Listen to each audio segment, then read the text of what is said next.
This is the video about stock movement report for the inventory.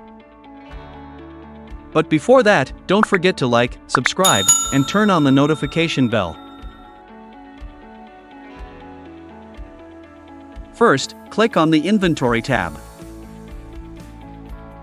Next, click Report. Click on the Report Type column and choose Stock Movement. Here, we can filter the report by the start date and the end date.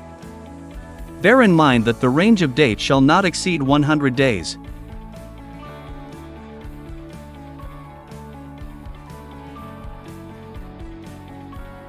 After filter the date, click Export Report.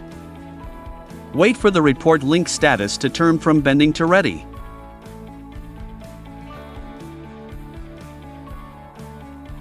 After the status has turned to ready, click on the report link to download the report.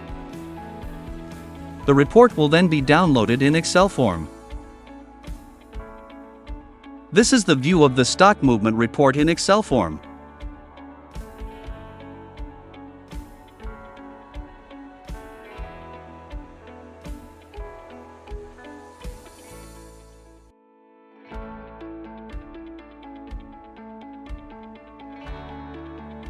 Thank you for watching. Here are some video suggestions that you can also watch.